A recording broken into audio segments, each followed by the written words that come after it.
The first thing you should know about my friend Andrew is that he's a computer whiz. If you've been tuning in, you probably know that his technical support is the very foundation of our friendship.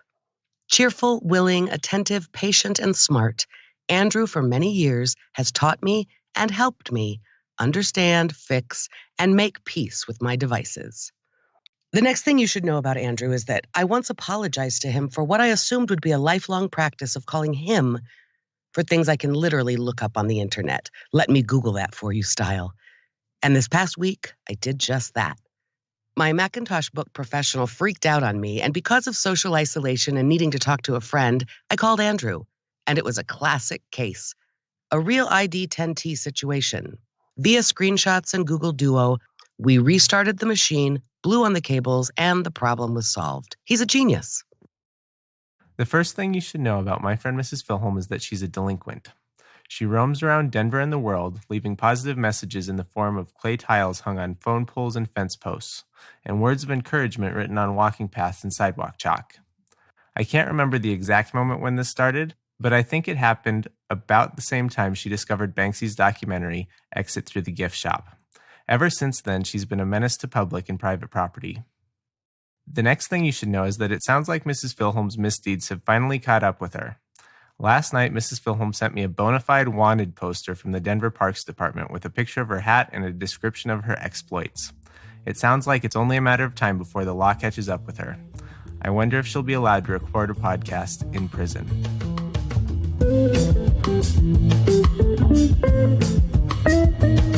Welcome to Half My Age, a weekly show in which a 25-year-old adult and a 50-year-old child help each other make sense of the world.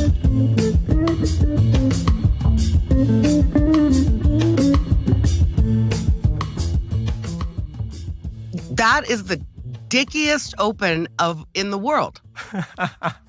You just stole my whole fucking story for the podcast. I'm not kidding. Like, you have to rewrite that. Why?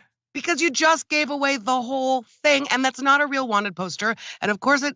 Do you want to talk about it, Mrs. slandered me Filhom? about fucking Banksy documentary made... Jesus Christ. Fuck you.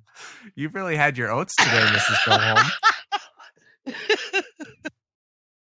No, I haven't. I was just looking forward to a nice conversation with my friend, but I do have a story for you. That's like bringing me up to the microphone by telling one of my jokes. That would be like saying, hey, up next, ladies and gentlemen, you know she looks like she wants to speak to the manager, Lisa Lane. And I go, I got nothing. You just cucked me. That's really literally what that was, Andrew. Are you telling me that the Kōan you sent me, I unraveled so completely and totally that... No, you got it completely wrong. But instead of just letting it sit and pondering like is your style to the point that it annoys you, you decided to go ahead and explain the joke, and you got it wrong. It's not a real poster. And I didn't get inspired to do street art by the Banks. Of course you did. All of that's true. Documentary. No, except for not. the real poster part. I know that's something you put together.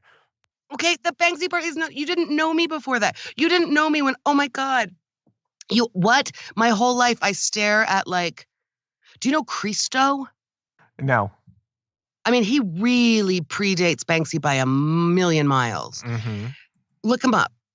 Like Christ with an O. Yep. You see it? See. Okay, can you explain it for our viewers at home? I'm so angry. God dang it. This is a Bulgarian guy? Mm-hmm. Did you see what he does?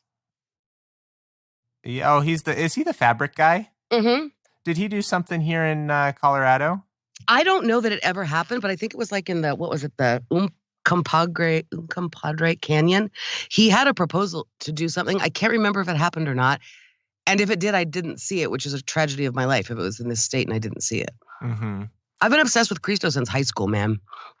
I used to do like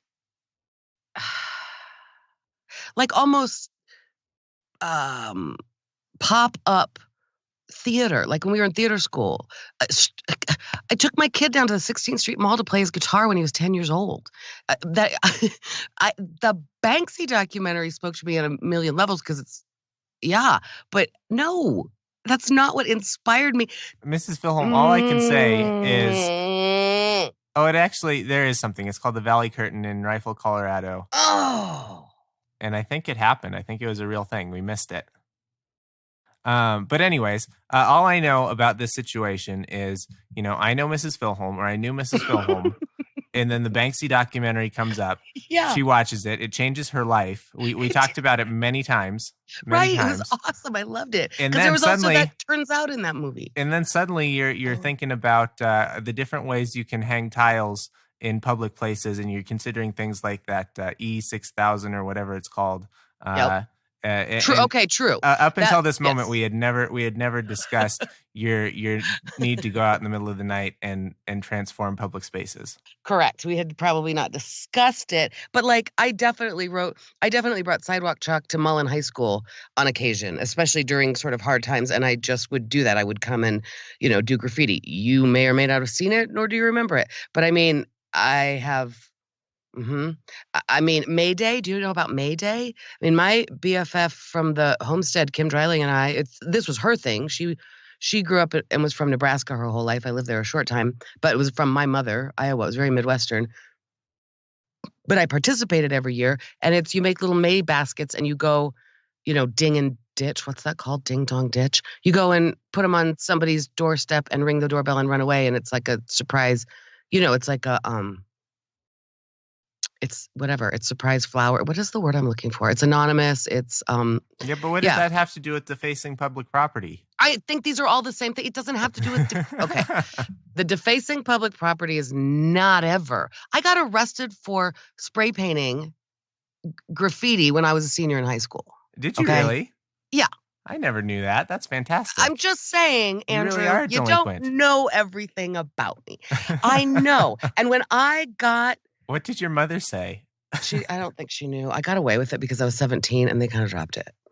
But my friend who was 18, he just friended me on Facebook. I should ask him the veracity of this story. I don't think my mom ever heard about it, or my dad. I got ticketed and I had a court date, and I think somehow I got away with it because I was 17. I could call in. I don't know. My friend Brad was 18 and was carrying a pocket knife, and the police officers in downtown Denver did not appreciate that. We were spray painting. It's so stupid. I really had a good story today. I came in so excited to tell you a story with a beginning, a middle, and an end. And now I'm talking about my vandalism in high school. Why you can't tell me your story with the beginning, the middle, and the end? Oh, because you wrecked it? Because you spoilered it? 100%? Oh my God. Well, why don't you tell us the story anyway? And we'll pretend like I had a different cold open. I will, but you have to understand that seriously is like being a host. Okay, I'm also don't have enough performance outlets right now, or enough times to yell at my friends. Probably is true, to be roasty of my friends or furious about things that don't actually matter. But dude, that's like being a host of a mic and bringing me up on my own joke. I'm not kidding, and I've done that before. Well, I'm not a professional like you. Of course, I do it wrong. Dude, you understand jokes. Okay. All right, but the part about the high school vandalism that's interesting is that, I've been a sidewalk chalk bandit my whole life. I've done it. I call it. Good. Yeah, no kidding. What did I say? Sidewalk chalk bandit. Yeah, you're right. The thing that's funny about that is when I was 17 years old, we were spray painting under a viaduct downtown where there was other spray paint. So I just thought that's what happened here. In the middle of the day, broad daylight, for a film that we were making for some class, some final, you remember making films for class projects, Mr. Bridges? I sure do. We were doing this in 1986. As the case may be, not making films for class. Correct. That's right. Was that your 1B? I got a C. I got, in my academic career, I got A's in everything except for 1 C in Czech film history. Mm-hmm. But that was understandable considering I did not actually do the final project. And you were hitchhiking barefoot to Budapest during some of the time when you might have been making that project. So, hilarious. Okay, so yes, I was making a movie. We were spray painting the name of the movie because I thought it would be really sweet opening cred. Sure. Title sequence. It was a great idea. It literally shocked me that the police came and I got in trouble. It had never occurred to me that it was illegal. Were tears shed? I don't remember. Probably. You know me. I didn't think it was illegal. Like, I actually think, I mean, I know that sounds insane, and I was a real smart girl, but I almost think I didn't know, because graffiti to me was always quite beautiful. Being in a city, like, I grew up in small towns, and then when I moved to big cities, taxi cabs and graffiti and billboards were some of the things that made me feel like I was in the heart of it. Isn't that funny? It is funny. Anyway, so I'm not kidding. I was telling someone about the graffiti thing yesterday, and I said I was shocked to get arrested. But I didn't really get arrested. We got a citation. But I actually think it's deeper than that. I actually think I was shocked that it was illegal. I really think I thought, why? Where did that come from? Keith Haring, I wrote a musical. Oh my God, it's funny that you think it's that Banksy thing. I wrote a musical with my friend Kevin about Keith Haring, who was very into graffiti art in the 80s and 90s. That's funny. Yeah, and in fact, I used to, back in the day when my boys were young, we were friends with, and one of their baseball coaches was a big muckety muck in Denver. Golly, I'm trying to think of the right word, but garbage, and including graffiti removal. And I remember saying something to him like that, like, I wrote a musical about Keith Haring, a graffiti artist in New York City in the 80s who hung out with Madonna. I just said. It's funny. I like that. Madonna and a couple of McDoubles. Yeah. Oh, that's funny. Woo. Wow. Anyway, I was saying that I would say that to our friend, and I would say he was a graffiti artist, and every time this cat would correct me and say graffiti vandal. And oh gosh, that's funny. Okay. Hello, Andrew. Hi, Mrs. Filhom. How are you today? Good. Great. Good. Do you have any stories to tell us this week? I have a story to tell you this week. Does it by chance have a beginning, a middle, and an end? Yes. Thank goodness. And a turn and a twist. Oh, you can't tell us that. It's so good. It starts with the squirrels. As all great stories do. Oh, okay, good. Do you know what I'm talking about? Have I no idea. You some of this? Okay, good. I gave you the koan because I thought it would be something fun for you to ponder, not figure out. Damn it. Mrs. Filhom, I carried it in my heart. I know you did. I know you did, Andrew, and I'm seriously grateful. Okay. Oh, I had this other cold open I was going to write. Okay, hold on. One of the reasons I was late getting out here today is because I couldn't find my joke book and I was in a panic. Oh, goodness. I hate it when you bring your joke book to the podcast. Why? Because then you never tell us any jokes, and then you get angry at me for not laughing at your jokes. Okay. Another reason I was late is because I have serious sinus issues. Are you having the allergies? No. You don't go outside.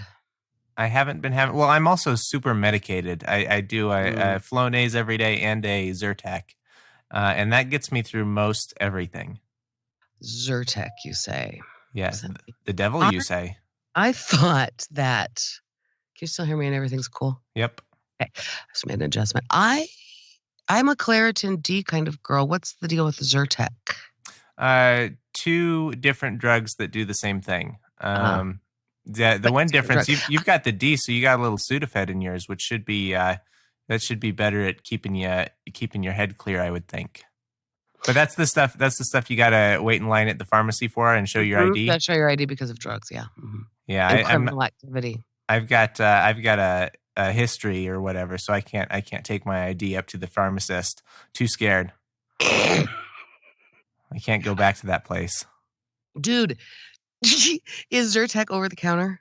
Yeah, regular Zyrtec is. They also, just like Claritin, they make a Zyrtec D. Oh, right. That you get from the pharmacist. You can't get it because of your... I just wonder if I should try Zyrtec for a change just because... Okay, back up. I'll start again. It all relates. This comes back to trees. Squirrels. You're in a goofy mood this week, Mrs. Filhom. Such a goofy mood. You freaked me out with that open so bad. Oh my God. Okay. I really was just like, look, I have a good story. I was excited to talk to you. Okay. So we've got some serious issues with squirrels here at the Dollhouse on Shakedown Street. And most of all, in Rafiki's yard. Right above me right now where I sit in this studio is a box elm tree, I believe. Is that a thing? I'm gonna look it up. By the way, wouldn't you rather have me goofy than suicidal, Okay, I believe it was a box elder tree. It is a box elder tree. It's right above me. It's the shade tree for our backyards. It has several squirrel nests built in it, also 2 plastic bags that have been stuck up there for like 8 months that drive me crazy. The squirrels in this yard are insane. I think I talked about it last summer, like when I had produce in the yard. The squirrels would come and steal my tomatoes. Right, and it was 1 for the squirrels, 3 for Mrs. Filhom. Good. 1 for the squirrels, Yep. squirrels, 3 And they for would Mrs. like Filhom. get in my face. I mean, they're seriously aggressive. And lately, it really has been getting crazy. I've been in here trying to do voiceover work, and they're running across my roof. Anyway, so Donna tells me one day they're also ruining the tree. This is the important part. They nest in that tree and they chew it up, and it's really wrecking the tree, and it's making Donna really, really mad. Rafiki. I don't think I've used her real name before. And so she tells me 3 days ago, she's got a plan. She's hired a squirrel guy, tree guy. Sure. Yep, you're going to love everything about this, son. So I go out there, I see him out there, and I come out, and I come out to look because this is fascinating. He's got traps. Donna has the BB guns out. She tells me we shot one, and I was like, awesome, it's dead. And then he explains to me with great care, no, I love animals. I stunned it, and it ran away, or whatever. You know how I knew something was up? She had told me she was having a guy come, and I was on my side yard, and I could hear voices and 2 squirrels. Oh my God, it was comical. Like skidded across my fence like they always do. They really have a line where they run between our houses, and it's really crazy. Just jumping over my head when I come out my front door and stuff like that. But on my side yard, they were skittering across the fence with like, I am not kidding you, guilty looks on their faces. It was like they were looking at me. Huh, something's up. So I came back and they said, well, we already caught one. So he puts out these have a heart traps and he puts peanut butter in them. Which, by the way, and it catches them. He has these traps, and he also has a trash barrel full of water behind his house where he, with his big heart and his have a heart trap, take the squirrel and drown it after all this goes on. I know that you would think, and I don't totally care. Killing them. As far as he sent a video of him releasing them, Andrew. Whatever. Okay. I don't care if he is. I told him I would prefer. I have a barrel of water here. I got a rain barrel in my backyard. I would be happy to kill the squirrels. I am suspicious of letting them go into the wild because they're pests. They're just going to bother somebody else. Sure. Okay. I agree. I'm on your side. Okay, right. So I don't care. My point is, like with all men, you can save your pretty words for me because you don't need to convince me of that. But he was like seriously, very sincerely going, oh, no, I don't want to kill him. And I was like going, well, I do. So then he explained to me where he takes them. I'm not going to tell because of vandalism things. Anyway, and why he takes them there. There's a stand of Russian olive trees in the blah, blah, blah area. And those are invasive species. He's an arborist. He used to be an arborist for the city and county of Denver.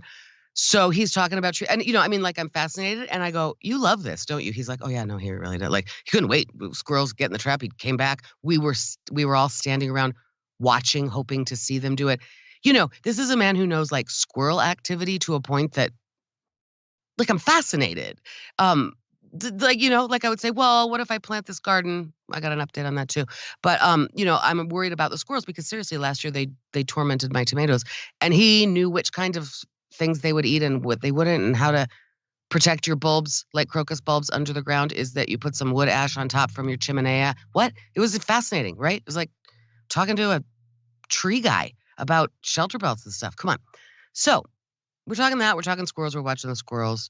Donna tells him, he asked what's going on back here in this building where I'm sitting right now under the tree. And Donna tells him it's a recording studio. Well, what do you record? I told him, and he goes, I want to make a podcast. I have a podcast in mind about trees. You said, hell yes, you do. I sure did. And it was like suddenly, it's Bob Vila of trees in my backyard. Okay, that's where it begins. Then what happened is, at the time I'm wearing my pink hat with my ridiculous fur pom-pom, as is my habit, as I am doing right now, because I'm Who needs to shower if you got a hat like that? Okay, so this guy says to me, he's a neighbor also. We're so fortunate that you're quarantined alone right now. Why? Because of your lack of showering. Oh. Aren't you doing that? Do you take? Of course not. I'm still. My life is the same. I still shower 3 times a day. No, and you don't go anywhere. That's not even true. I have been showering, putting on makeup because I've been doing some little videos. It's a long story. I have actually been getting dressed every day and putting on makeup, but sometimes I don't like to shower or do my hair. My hair's stupid. Growing it out and nobody can see it. I'm not performing. Why would? Okay. We're all growing our hair out right now. I'm a little concerned. I'm not going to be able to get my usual once every 4 weeks haircut. No, we talked about that. You're definitely not going to be able to. Delaney can figure that out. Order like the Flowbee and be Wayne's World about it. What certainly does suck. Isn't that from Wayne's World? It's the suck cut. It's a suck cut. I think Flowbee? In real life it was called the Flowbee, I think. This is a real product? I didn't know that. Yeah. I thought that was just a dumb sketch. That's why I'm your teacher. I'm here to school you on the world. My dad had one. Your dad had a Flowbee? I think. Are you looking it up? I'm trying to. I'm having internet troubles. You had that here at my house when I didn't. That's weird. Flowbee. Well, it's definitely funny. Flowbee for dog, Flowbee video, Flowbee for sale, Flowbee parts, Flowbee reviews. Flowbee for dogs, I'm real interested. Yeah, it's a Dyson kit. It's a Dyson thing. Mm-hmm. Okay, back to the squirrels. All right, so I'm talking to Tree Guy. At a certain point, he says, did I see you in the park? He's a neighbor also. He lives across from the park where I was doing sidewalk chalk. Did I see you doing sidewalk chalk? And I sent him one of my little cool videos of it. And I said, yeah, that was me. This was by text because he also said he had a handyman friend and he sent me his handyman friend's number. Anyway, so I said, yeah. And I sent him my video like, I'm awesome. I did sidewalk chalk. And he goes, yeah, I was talking to the park rangers. I used to share an office with them and they are, what did he say? And they're trying to find out who you are, like actively looking for you to give you a citation. They must be bored. That's what every single person I've told this has said. Like, don't they have anything else? Do you know what's going on 1 block away from my house in the other direction at all times? There's real criminal activity. It's not in the park. That would be so funny if the one arrest that was made on your block was you. And not and not the prostitutes and pimps literally right outside your front door. For real, literally outside my front doors. Gig economy still seems to be flourishing. I did go out last Sunday. I went on a hike. So I drove. I really have been not going anywhere for the most part. And you know, the junkies are still flaunting it on Colfax 100% of the time. They don't know about sheltering in place, the zombies. Oh my God, Andrew. So this is a real thing.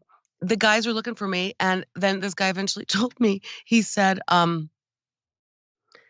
no, for real. They seriously are really annoyed by you. And I mentioned to them that it was probably, or that I mentioned to them that it was temporary graffiti. And he said, and they said, all graffiti is temporary.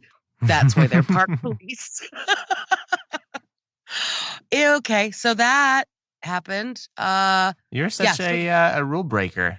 Such a rule breaker. For fuck's sake. Question, just a little meta here. In terms of this story, are we in the middle right now, or was that the end? Let me decide here for a minute. It could be the end. That's a pretty good story, right? That's got a good wrap up right there. It's definitely interesting, but there's still some unanswered questions. What are you going to do? Okay, that's the end of the story. And it's not ended yet, but yeah, that's my thing. So at first I thought, well, I'm not going to. First, I made a poster of myself, which you mentioned in your cold open, wanted dead or alive. And I sent it to Rafiki because when I told her about this, of course, she was just incensed, as really most people are. They're like, wait, because you drew love 500 times in a row, you know? Because of it's our show art from last week, right? I was very proud of it. Like, I'm out there. It's the one thing that's keeping me out of abject depression is doing that. Honestly, a week ago, that was the only quote creative thing I had done in a long time, you know, and it was helping me, whatever. It's also a worldwide trend. It's literally, oh my God. Okay. So it was kind of jarring and I went, well, then screw it. I'm not going to, right. Okay. I'm not a fan. All right. I'm not going to do it. And then I thought, it's snowy today, but as soon as we have another dry day, I'm going to do it in the middle of broad daylight. Please, please give me that citation. I want it. I want to post a picture with it.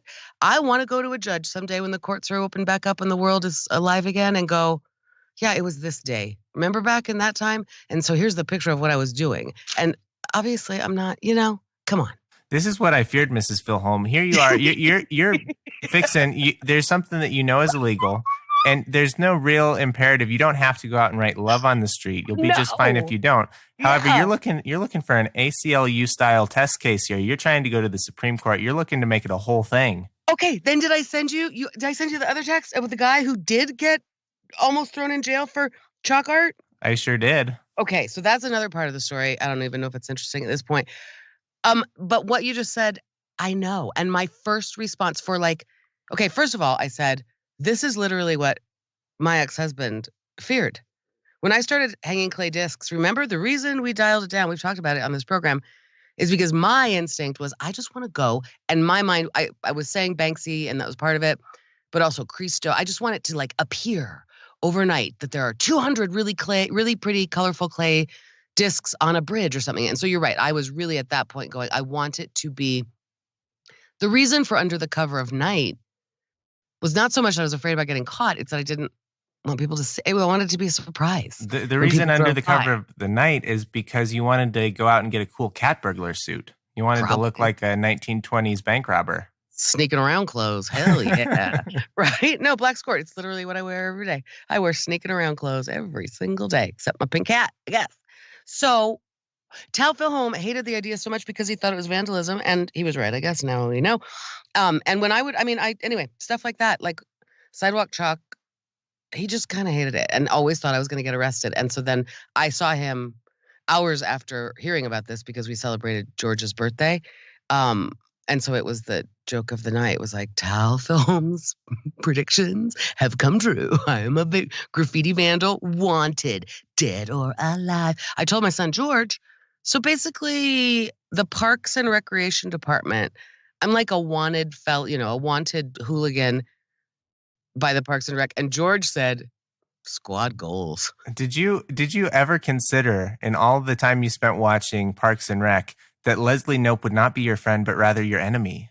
I've thought about this from both sides, okay? Listen, right, she would be a person going, no graffiti vandalism, and she would come down hard on be a stickler for the rules and be trying to catch me.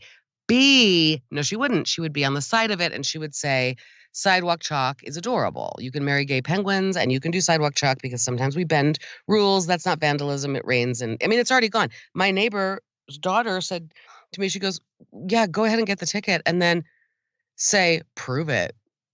It's gone. There's no vandalism in the park right now because it has snowed since I did it. That's funny. Okay, so another part of the story, like you said, my first thought was just let it lie. Leave it. You've done enough. Like you said, there's no reason to do this. Doesn't actually help anybody. Just, you've done enough. Don't do it anymore. And then that bubbled up in me like, oh, wait a minute.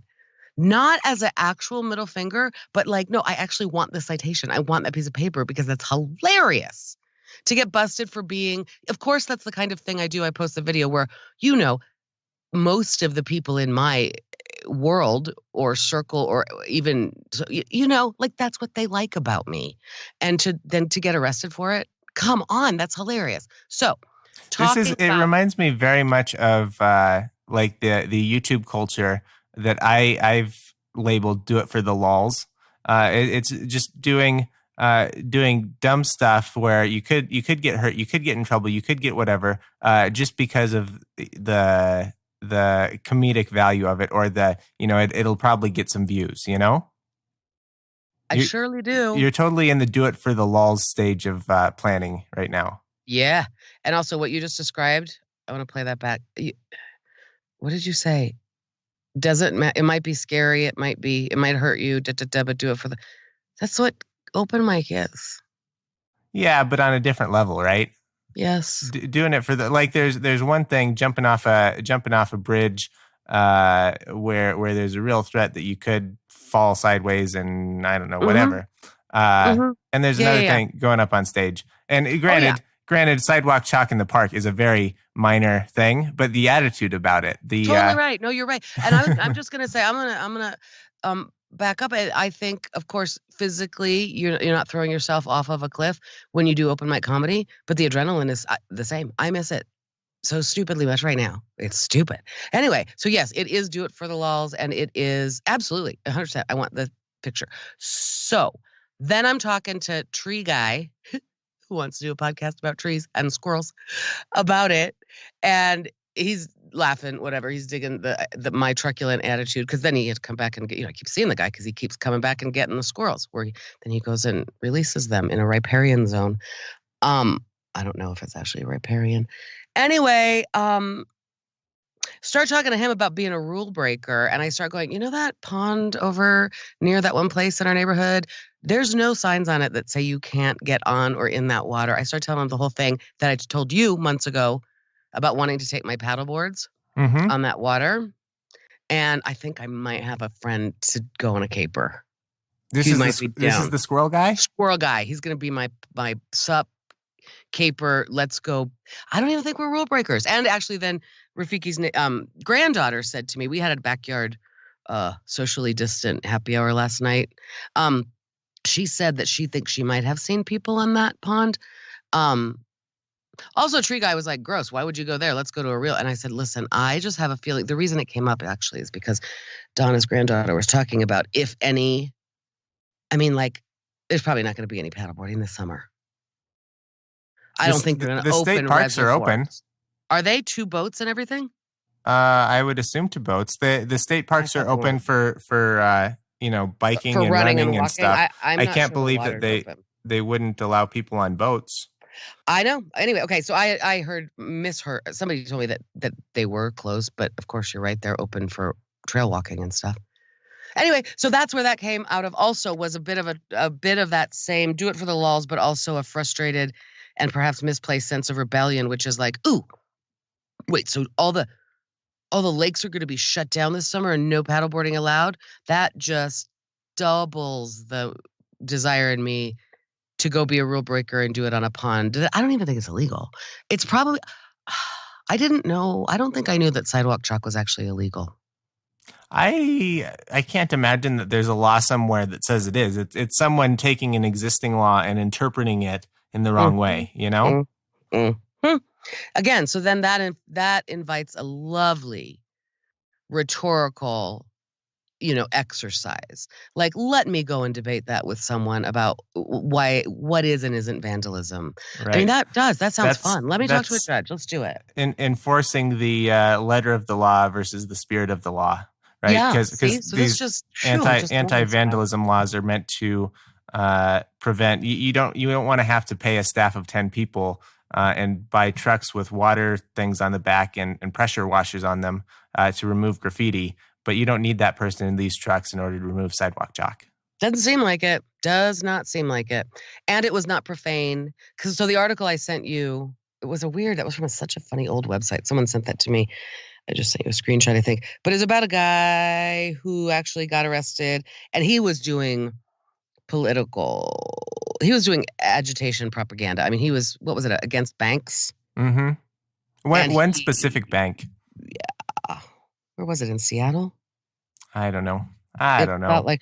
I don't know either. But anyway, somebody sent me a piece of an article about a guy who actually was facing like 13 years in prison and thousands of dollars of fines. And he wrote profanity and things, right? And it was a political thing. That's the other thing. I didn't do that. And I would love to debate what is and isn't vandalism on any public stage. So really, send it, come on. Mrs. Filhom, this is so funny because I'm the vandal in this podcast. Remember so many years ago when we turned over your classroom? Yeah, no shit. And spirited. I've been arguing for years that was not vandalism, and you've been arguing that it has been vandalism, and now the tables have turned. Yep. Okay, that's a fair point, except that yours was vandalism, did not spread joy, was completely mean-spirited. Just like sidewalk chalk, the effects were washed away immediately. They were not. It took me physical labor. I had to move chairs and things. No, that's not true. No, there was effort involved to get my classroom back into shape.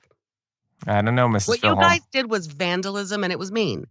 And you shouldn't fuck with other people's property. I do not go and I don't go and I would never, you know what I would do? I would never go do shoe polish messages on somebody's car.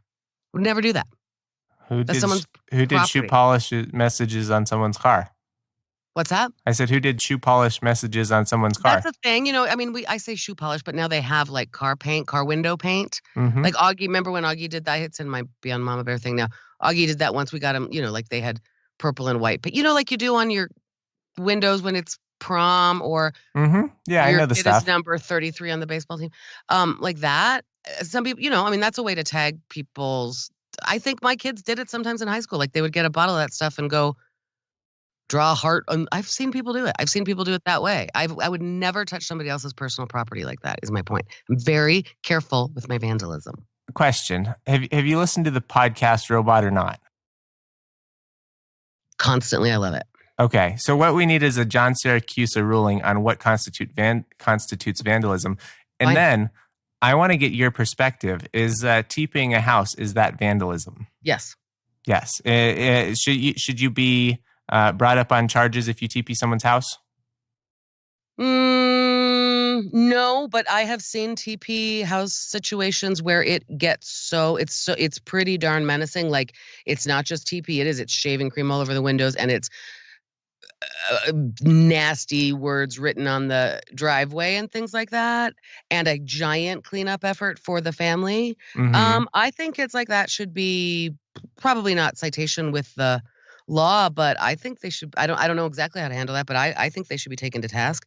There was a time that kids in my middle school, can't remember if it was spray paint or less permanent than that, but went to the school and did some damage. I think it was spray paint. And I remember even then I was probably in 7th or 8th grade, some of the kids who we damn well knew were there, their parents protected them and they did not get in trouble, and other kids did. And they had to do community service or whatever. And I remember thinking at the time, isn't that funny? I remember thinking at the time, being very, very incensed with those parents and knowing that was a dumb thing to do to their kids, that those kids got away with it, that getting away with it was not helping those kids. I knew that in 7th or 8th grade, and those were kids who were older than I was. Isn't that funny? That's what I ended up writing my book about. That is funny. And I want to know, so vandalism is a spectrum, right? Same as autism, same as all kinds of different spectrums.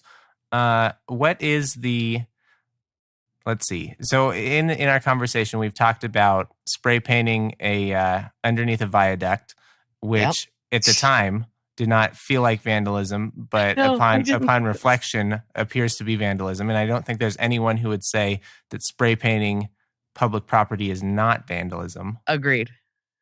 No one would say that's not vandalism, but I have mixed opinions about how. I respect it sometimes. And we've got kind of a ruling on TPing. Sidewalk chalk is certainly on the low end of vandalism, if you can call it vandalism at all. We need in the same way you created a beautiful map of the dollhouse on Shakedown Street. Mm-hmm. We need an illustrated Kanishka style. What do you call that? I wish we could call Kanishka about that. Yeah, a visualization of the spectrum. Gosh, what's it called? The Likert scale, right? Is Likert scale? What is the Likert scale? I think it's what you're talking about. Likert scale, what it is and how to use it. Survey monkey. Oh, sure. Yeah. Very unsatisfied, unsatisfied, neutral, satisfied, and very satisfied. Right. A psychometric scale commonly involved in research that employs questionnaire. But something like that, where it lands on the spectrum. Yeah. Rate these 10 actions as vandalism or not vandalism on a scale from 1 to 10. Well, golly, I think you've just given me a great project for the next couple of days of social isolation, Andrew. I'd like to see it, and if you do it large enough, if you do it on a poster board, you can use it as a prop in your comedy. You're welcome. Yeah, because the day I become a prop comic Listen, right now, I would love to do some prop comedy for some people at a bar in live human form. I've been saying comics are saying wildly irresponsible things like I promise if we ever get to go back to, the old times, the before times where we tell jokes and stuff, I promise I will never be ungrateful for any of you people again, ever. I love you all and miss you all so much. Some people are saying stuff like that. And I've recently been at least thinking like, I will never be ungrateful for an open mic. I will never again say that mic sucked because there was only boys and nobody was getting my jokes. And I'm like, I would go tell jokes for strangers of any kind right now. Really miss it. Really, really miss it. I've been doing some hilarious little videos. They're not that funny, but they're fine. I've enjoyed them. I've been liking them. And for the listeners who are interested, you can either find them on Mrs. Filholm's Instagram or on her YouTube channel. Yeah, go to the YouTube channel because the Instagram, you can only get them one at a time. But the YouTube channel has them all. And I've had them there for years. I had those little ones. Well, we talked about this last week. Do you happen to know the name of your YouTube channel? Is it Lisa Lane Filhom? I think it's not. No, that's you want to know something real? I should study up on this.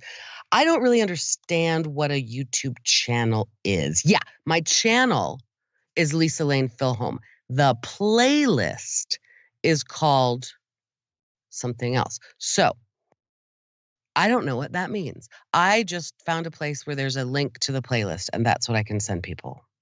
Great. That'll be in show notes. Do you have a playlist on YouTube? I do not. Do you know what I'm talking about? Totally. I use playlists all the time. You do? There are, I watch a bunch of series. Mm-hmm. For example, if I'm looking for some help with coding, usually there's, how to make a website start to finish in 10 different videos. Mm-hmm. And those are all organized into a playlist, which is super handy. Neat. So I'm doing it kind of right here. I really am duct taping crap together, but it's fun. I'm getting there. I actually was inspired to do that by my financial guy who we talk about a lot. Mm-hmm. Because I was in apocalyptic mode last week. In fact, the very night. I thought I recommended that, Mrs. Filhom. I thought I said that you should restart the videos. You did. Okay. And on that very same day. No, you did it. You did give me the idea. I was still kind of like, yeah, right. I don't have any energy. I'm still, and I still don't. I'm getting some back. At least it's silly today. That feels real nice. It's also because my head, I have so much allergy shit going on right now in there that I feel this is sort of springtime, I guess. It feels like almost like I'm dizzy. Do you know what I mean? Yeah, you got a lot of pressure on there, pushing on things. I guess.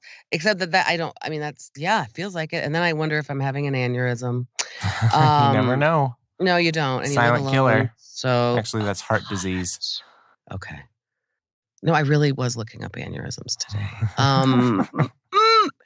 I forgot. Oh, I've got some follow-up. You remember a couple episodes ago, you suggested that I had a ulcer because coffee was upsetting my stomach. Yeah. Uh-huh. So I had a turn, and my stomach got super bad all of the sudden, and there was some other clues that could have been indicative of an ulcer. And I had a nice little 4-hour freak out wondering if I had Crohn's disease or an ulcer or God knows what. Dr. Google, all roads lead to Crohn's disease. All roads lead to Crohn's disease or even colon cancer. Oh, sure.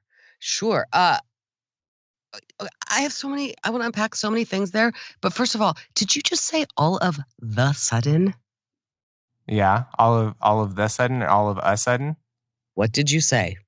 I have no idea. Thank goodness it's recorded. Our listeners can rewind and find out. I want to know what you think that phrase is, please. It's probably all of a sudden. Yeah. Okay, good. Glad you know. I don't know. I just, I say things and I all of the sudden is a misspelling of the phrase. I just confirmed. I can't tell you how often I hear it. I cannot tell you how many people, smart and educated people, apparently say all of the sudden, or like the more urban vernacular, all of a sudden. I don't even hate that, but all of a sudden, I don't really care. It doesn't mean anything. Confused. But between the two of us, We've got 3 master's degrees, and there's 60 episodes of evidence that we say dumb shit every single time. All of a sudden. Do you like Stuff You Should Know podcast? I haven't listened to it. Oh, it's so good. But one of them, they talk about butchering words, and somebody, like a listener, I think, sent the guy a word butcher apron. Oh, yeah. They refer to sometime, and I think that's pretty funny. That is funny. Back to your thing. Okay. Whether it was all the sudden or all of the sudden or all of a sudden, it's all of a sudden. You had a lot of things. Well, what was going on? You spent some time on the internet worrying about your health, but what was actually happening, do you think? How graphic do you want to be? Not very. I don't care. Me? I mean, you know me, Andrew. I don't know. It is weirder when it's hearing about your body, isn't it? What, did you just have some stomach IBS trouble? I had some IBS trouble accompanied by some blood. That doesn't sound great. No, it doesn't sound great, especially when, as you said, all roads lead to Crohn's disease.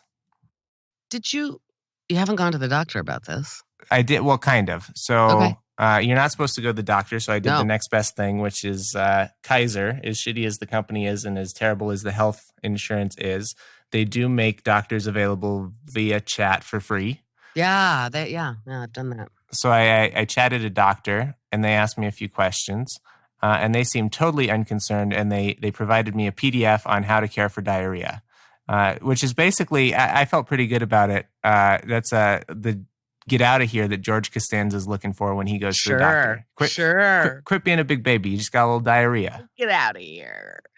Yeah. Okay, good. I love that they weren't concerned. That also kind of squares with my experience of having ulcers, and they weren't concerned for all. I still think it tracks, Andrew. I don't actually. I mean, like, there are minor stressors, but I feel like I've been more stressed in my life than I am right now. If I had an ulcer right now, it'd be a very there must be some stuff seriously wrong in my subconscious, because outwardly I'm, as happy as I've ever been, I think. Yeah, right. No, I know. I don't even, okay, whatever. Also, I mean, I don't know how much ulcers are directly related to stress. I don't know. And then I worry that I'm getting mine back and this whole headache thing. And then I take a lot of, drugs like Claritin and stuff. And then it's like, that does not help the lining of my stomach, which then gives me some, IBS, whatever. It's fine. It's going to be fine. Okay. Well, are you feeling better? I feel much better. And now that you know how to take care of diarrhea, congratulations. You're going to make a most excellent dad. That's all it takes. Any update on your wedding apocalypse plans? No update on the wedding apocalypse. I think last week or the week before I told you we paid the first half of our catering bill, and that's still where we are today. Great. There's still nothing to indicate that our wedding will be canceled, except for all of the, I guess, just stuff floating around in the air that this may not be over for months or years or, who knows how long. But as far I heard yesterday that Denver public schools are not planning on opening the buildings next fall. Shit, dog. They're starting to make plans. I'm going to keep that one to myself and not tell Delaney, because that'll freak her out. Should we cut it? No, she's actually listening right now. Oh, shit. Wait, can she hear me? How can she hear me? No, she can just hear me. Oh, saying that? Now she just knows that there's something that you and I have. Right. Awesome. She'll have to wait till Monday in order to find out what. I didn't want to say it here, and I might cut it out because I don't. What I like is not talking about all of the. I tell you what, you did an excellent job of distracting us with squirrels and vandalism for the first 45 minutes of this podcast. I know, right? I know. I thought that was such a fun story. And I know, squirrels, vandalism, then I made a funny poster, and now I have perhaps a partner in crime, capers, who might go paddleboarding with me. That's great. It seems like you have a knack for, when you've got a handyman or you need some work done around the house, they wind up being, a friend of some sort. You've got these relationships that defy any kind of single label, right? Well, that person is my handyman, but he's also a comic that I know from the scene, and he's also, Right. Yeah. And Yeah.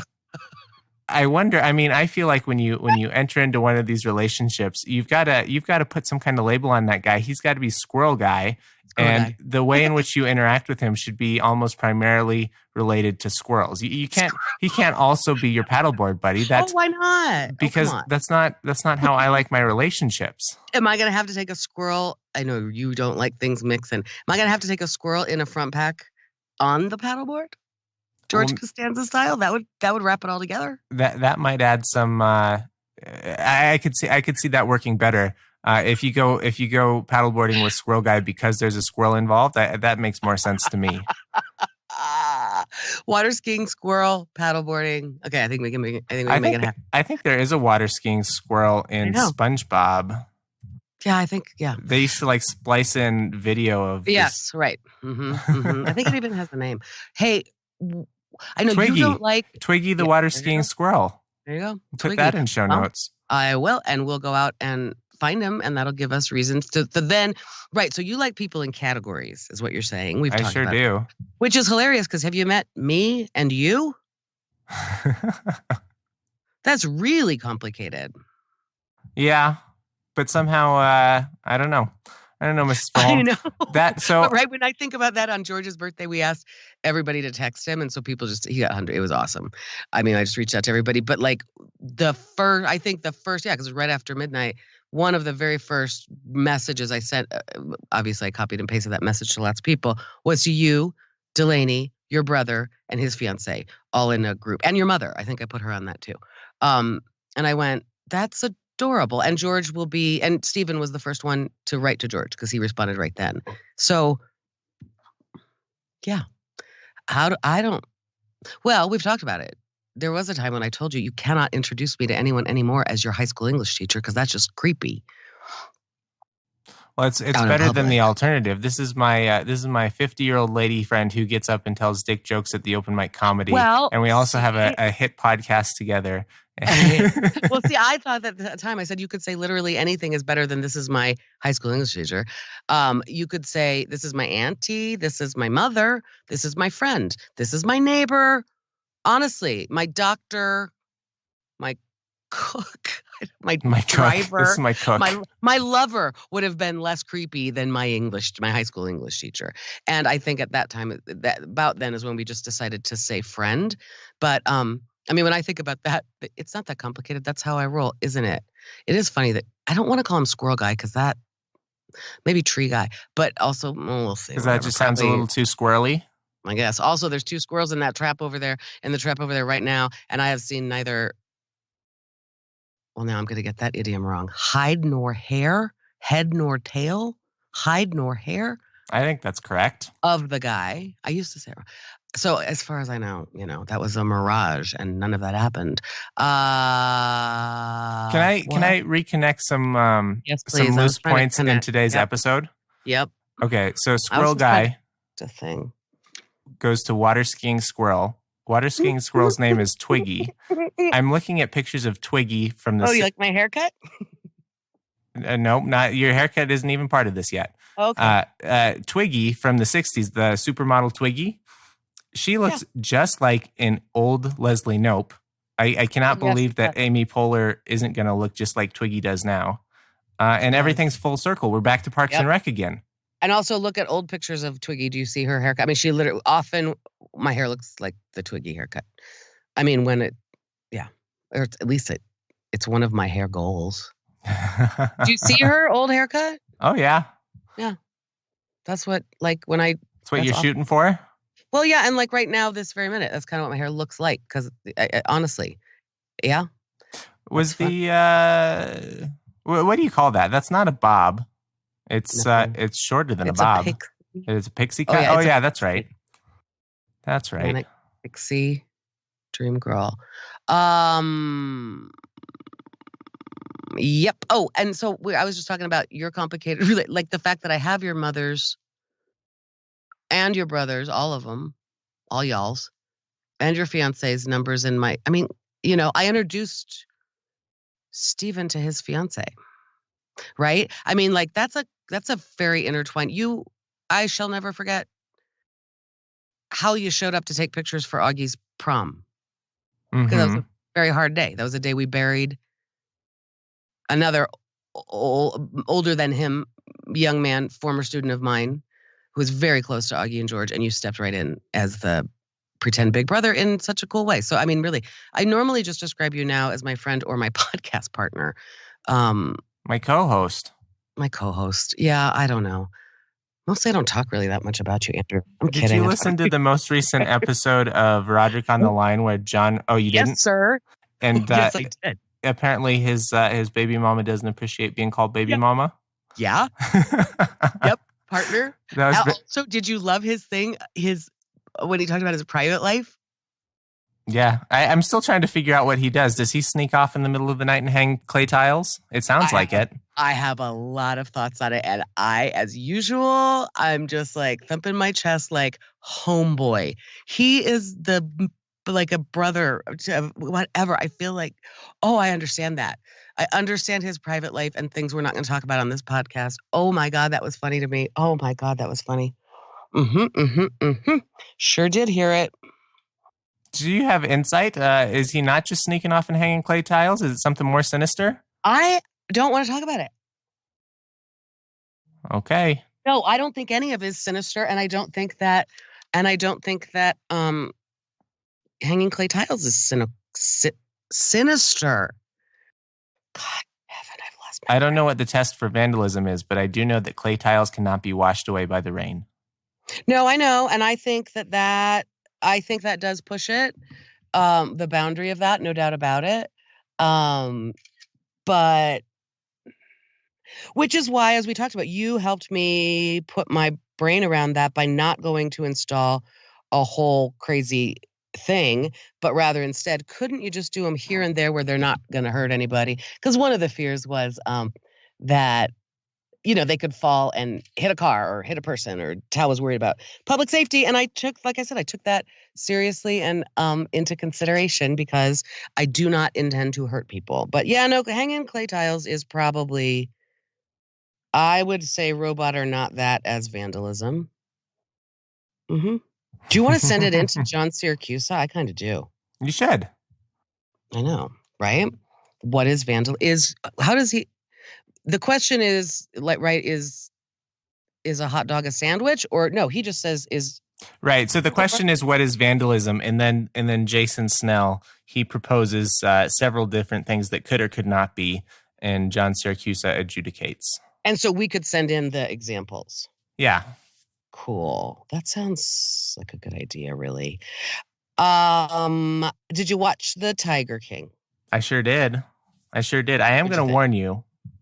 This is a big topic, The Tiger King. And we're at 1 hour right now. Okay, so we won't talk about it now. I'm with you. It's a huge topic, but also I don't have much to say about it, except that you have to. It's in the zeitgeist. You'd be stupid if you didn't watch it. And it's too much schadenfreude for me right now. Oh, it was too much? Did you enjoy it? Not even a little? I mean, a whole lot. A whole lot. But it's too sad. It's too... Yep, we'll talk about it next time. We've been talking for too long, you just said. Plus, I just got a text. I think he's there picking up squirrels right outside the atelier right now. Joe Exotic is at your house? He's a little squirrely. I would not be surprised if he was Squirrel Guy. Oh, my God. Well, I mean, Donna just texted me that we got the squirrel. Well, then I just thought, should we call Tree Guy Joe Exotic? Of course not. And no, it's not even like that. Did you like it? Yeah. Did you watch the whole thing all the way through? Nope. Okay. So maybe your homework for next week is to finish Tiger King or whatever it's called. All right, I'll try. I'm also looking at the picture of Twiggy from Vogue magazine from April 50. I can't tell a year. It's back when the magazine cost 75 cents. Vogue. Oh my gosh, that's so fascinating. Fashions that make your best summer looks, the pill and more. Latest experiments in birth control. So what year is this? Anyway, I also wish that I had her eyelashes. Oh, she's so cute. 60. I don't know what year that was. Okay, anyway, that's fun when you describe visual content for people who are tuning in with their ears. That's good. Super respectful. Well, Andrew, by next week, I may be in the clink. No shit. But if I've learned anything from Tiger King, it's that there's no shortage of opportunities to be interviewed while you're in prison. Yeah, okay, right. Right. So maybe we can maintain our weekly call. Yeah, you mentioned that. You are not the first person to suggest that maybe we could make the podcast from prison. I can't help but think that our listener numbers would increase if you were incarcerated. Hell yeah, right? Did you ever watch Orange is the New Black? A little bit. I've seen a few seasons. I know. The very first season, I really, really, I mean, I liked several of the seasons, but I really binged on that and loved it because as I think I have told you, see how I don't want to get off the call because I miss you and I'm lonely. I started watching it when I was nannying that little 18-month girl, and I watched it on her parents' computer because that's how we watched our entertainment at the time. And they came home from the theater, and I said, I am so embarrassed because I started watching it and then I just shut it off. And I said, I am so sorry. I went to Netflix and I started this series that I'd heard about. I didn't know it was softcore porn. So I was watching this thing. Your daughter was in bed, but just so you know, if you see that in your queue, that was me and I'm really sorry. And they just laughed and laughed, and they're actors from New York City. They're like, we know half the people in that show, and that's great. It's a wonderful show. But I was like, there's a baby in the house. Yeah, if we do the podcast from prison, it'd be great. Okay, well, thanks for making me laugh, Andrew. No problem. It's great talking to you, Mrs. Filhom. I can't wait to give you an update on the squirrel. So far, the count is 5, and as far as I know, They are running free in the wild. I know. We tried to trap one with French fries yesterday, Rafiki and I. Well, now you're gonna. The squirrels will keep coming around because they know there are French fries to be had. I know, but there are also traps. So bring it. No, I don't know about that. We are suspicious about how much squirrel abatement you can really do because of, they're going to come back because there's more squirrels. Also, I got to talk to you about my gardening. Okay, well, we'll save it for the next show. All right, Mrs. Filhom. We'll talk to you later. Thank you. Bye, Andrew. Bye, Mrs. Filhom.